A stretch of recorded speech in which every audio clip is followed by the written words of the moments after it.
Halo mahasiswa, selamat pagi, selamat siang, dan selamat malam. Berkat Tuhan beserta kita. Kita bersyukur kita bertemu kembali di semester antara ini. Dan pada kesempatan ini, Pak Pram akan mengajar pengenalan multimedia dengan kode LS321. Kita akan bertemu setiap hari Kamis di waktu yang saat ini kita langsungkan, yaitu pukul 1 siang.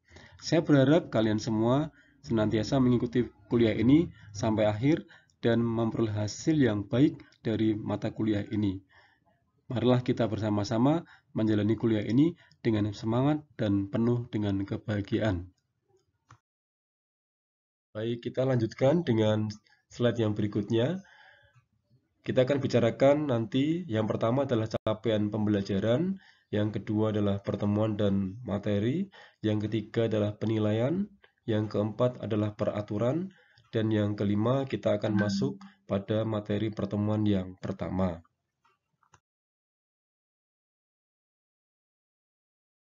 Capaian pembelajaran 1. Sekarang saya akan lanjutkan dengan pertemuan dan materi yang akan kita bahas. Di pertemuan 1 dan 2 akan membahas tentang pengantar kuliah, silabus, capaian pembelajaran, tata tertib, penilaian, evaluasi, serta masuk dalam materi pertama, definisi, konsep dasar, aspek pendorong perkembangan multimedia, multimedia interaktif, hipermedia, alasan mengapa menggunakan sistem multimedia. Pertemuan ketiga, sistem pendukung, ragam media, dan media teknologi dalam perpustakaan. Pertemuan keempat, media grafis, media pameran, media cetak. Pertemuan kelima, menulis dan mengembangkan media cetak. Pertemuan keenam maksud saya, menulis dan mengembangkan media cetak. Dan di pertemuan ketujuh kita akan laksanakan tugas tengah semester. Pertemuan ke-8, media audio, ke-9 media yang diproyeksikan, ke-10 media video, ke-11 multimedia, ke-12 dan ke-13 adalah proses kreatif 1 dan proses kreatif 2, dan akan diakhiri dengan tugas akhir semester. Penilaian. Unsur penilaian terdiri dari 3 unsur. Yang pertama, tugas dengan bobot 30%. Yang kedua, tugas tengah semester dengan bobot 30% dan tugas akhir semester dengan bobot 40%. Berikut ring penilaian. Untuk mencapai nilai A, mahasiswa dimohon mencapai nilai 90 ke atas. Nilai AB 80 sampai 89, nilai B 70 sampai 79, nilai BC 65 sampai 69, nilai C 60 sampai 64, nilai CD 55 sampai 59 dan sampai dengan nilai E yaitu 49,99. Peraturan. Yang pertama, tidak ikut kuliah 3 kali maka nilainya E. Wajib mengerjakan tugas-tugas. Wajib ikut tugas akhir semester dan tugas tengah semester. Kuliah dalam beberapa variasi, yaitu F-Learn, YouTube, Google Meet, Classroom, dan chatting. Kehadiran tiap minggu berdasarkan pada aktivitas pengumpulan tugas dalam minggu tiap pertemuan. Tugas disubmit ke Classroom. Yang terakhir, pengumpulan tugas adalah setelah 3 jam setelah kuliah selesai. Demikian tadi tentang silabus mata kuliah kita, tata tertib, capaian pembelajaran, peraturan, dan penilaian. Sekian dan terima kasih. Dan sebelumnya saya mengucapkan selamat menempuh kegiatan belajar semester antara 2019-2020. Sukses ke depan untuk Anda semuanya dan Tuhan memberkati. Kita masuk di materi pertama tentang definisi, konsep dasar, aspek pendorong perkembangan multimedia, multimedia interaktif, hipermedia, alasan mengapa menggunakan sistem multimedia.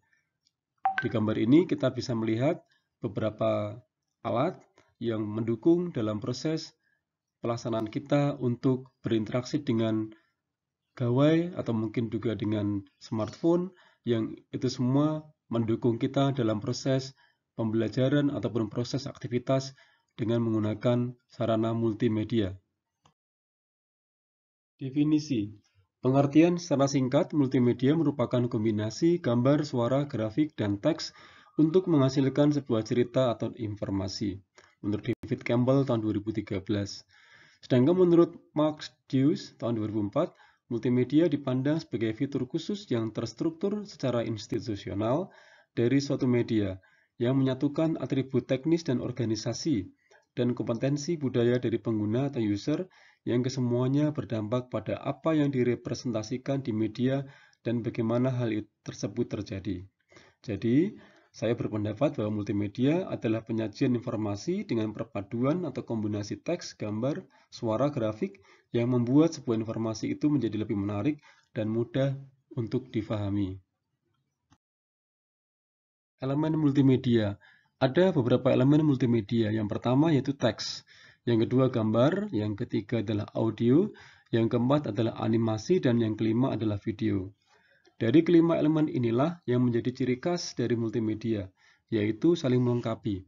Perbedaan dari elemen-elemen yang memiliki fungsi masing-masing ini yang mampu memberikan kreativitas dalam penyajian sebuah atau berbagai informasi agar lebih menarik, efektif, dan tidak membosankan.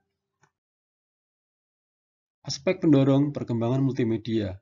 Yang pertama adalah hobi. Hanya sekedar suka menggunakan teknologi multimedia. Yang kedua adalah telekomunikasi. Telekomunikasi ini sangat berkembang sekarang ini, yang mendukung atau memberikan pengaruh pada perkembangan multimedia. Yang ketiga adalah consumer elektronik. Berkembangnya smart TV, industri televisi, dan juga berbagai macam sarana elektronik yang bisa membawa kita menuju kepada arah pemanfaatan multimedia. TV, movie, broadcasting industry, misalnya Netflix dan lain-lain sebagainya. Lalu publishing house atau rumah produksi yang semakin menjamur saat ini ya untuk membuat iklan, film, dan berbagai macam kemasan informasi yang lebih menarik. Aspek yang terkait. Menurut Bambang Eka Purnama, ada beberapa aspek yang terkait. Yang pertama adalah sistem komputer multimedia. Adalah suatu integrasi atau gabungan dari teks, gambar, suara audio, animasi, dan video. Yang kedua adalah multimedia interaktif, yaitu integrasi teks digital, grafik, animasi, audio, gambar, dan video dengan cara menyediakan user secara individu sebuah tingkat kontrol yang tinggi dan interaktif. Lalu yang ketiga adalah hipermedia. Multimedia interaktif menjadi hipermedia ketika kita memberikan struktur elemen yang terkait. Interaktif multimedia digabungkan dengan link elements akan menjadi sebuah hypermedia. Alasan menggunakan sistem multimedia. Yang pertama, memberikan kemudahan penggunaan. Yang kedua, interface intuitif. Yang ketiga, imersif pengalaman atau pengalaman yang lebih mendalam. Yang keempat adalah self-paced atau pembelajaran mandiri. Yang kelima, pemahaman konten lebih baik. Yang keenam, biaya lebih efektif, dan yang terakhir adalah lebih menyenangkan. Penggunaan multimedia. Multimedia digunakan di berbagai sektor. Yang pertama, industri kreatif. Yang kedua, umum. Yang ketiga, hiburan dan seni rupa. Yang keempat, pendidikan. Yang kelima, jurnalisme. Yang keenam, teknik. Yang ketujuh, industri. Yang kedelapan, matematika dan penelitian ilmiah. Yang kesembilan, kedokteran. Yang kesepuluh, untuk difabel.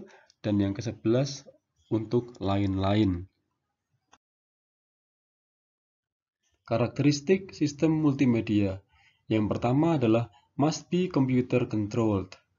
Yang kedua adalah integrated atau terintegrasi. Yang ketiga adalah represented digitally. Dan yang keempat adalah interface to use may permit interactively. Berikut adalah unsur sistem multimedia yang digambarkan dalam sebuah diagram. Di sana kita bisa melihat bahwa gambarnya melingkar begitu ya. Dan ada 5 elemen dalam proses multimedia. Ada video, ada teks, ada gambar, ada audio, ada animasi, yang semuanya itu saling mendukung sebagai satu kesatuan sehingga menghasilkan satu keluaran atau produk yang lebih menarik dan bisa dinikmati oleh masyarakat. Mengapa menggunakan multimedia? Menurut Francis M. Dwyer, daya tangkap manusia dibedakan sebagai berikut. Yang pertama, penyerapan 1,5% melalui sentuhan. Yang kedua, penyerapan sebesar 3,5% melalui penciuman. Yang ketiga, penyerapan sebesar 11% melalui pendengaran. Dan yang keempat, penyerapan sebesar 83% melalui penglihatan. Pemanfaatan multimedia. Multimedia dewasa ini sudah begitu banyak dimanfaatkan oleh masyarakat. Pemanfaatannya antara lain untuk sektor-sektor sebagai berikut. Yang pertama, untuk pembelajaran. Menjadi lebih baik dan interaktif, meningkatkan keefektifan. Kemudian juga untuk game. Kemudian untuk film, lalu untuk medis, untuk kegiatan kemiliteran, untuk bisnis, untuk desain arsitektur, untuk olahraga dan hobi, serta iklan dan promosi. Demikianlah tadi teman-teman mahasiswa, kita sudah menyelesaikan pertemuan kita yang kedua ini, di mana pertemuan ini berisi tentang kontrak perkuliahan, yaitu silabus, lalu capaian pembelajaran, kemudian penilaian, dan peraturan, serta beberapa hal penting yang harus diketahui mahasiswa selama perkuliahan. Dan kita juga sudah membahas pertemuan ini dengan awalan, yaitu tentang organisasi informasi di perpustakaan, serta 8 daerah deskripsi bibliografi dan juga bagian-bagian buku. Materi ini akan saya kemas dalam bentuk video dan akan saya upload di Flearn untuk teman-teman semuanya agar bisa memutar kembali, dan juga di YouTube. Untuk YouTube akan saya upload di channel YouTube saya. Kiranya teman-teman kalau berkenan juga boleh melakukan subscribe. Saya berdoa agar teman-teman semuanya di berbagai kota di Indonesia ini diberikan kesehatan. Sampai bertemu lagi di pertemuan berikutnya minggu depan. Tuhan Yesus memberkati kita semua dan jaga diri baik-baik. Sampai jumpa minggu depan teman-teman. Salam. Demikian tadi teman-teman mahasiswa perkuliahan kita, materi kuliah kita di awal pertemuan ini. Berbicara tentang konsep dasar multimedia yang sudah kita ikuti bersama. Kita akan bertemu lagi minggu depan dengan materi yang selanjutnya, dan saya berharap teman-teman semuanya tetap setia mengikuti perkuliahan ini di minggu depan, serta saya berharapkan kalian menjaga diri sepanjang masa pandemi ini, serta saya berdoa kalian senantiasa sehat dan dilindungi Tuhan. Sampai jumpa lagi di minggu depan. Tuhan Yesus memberkati.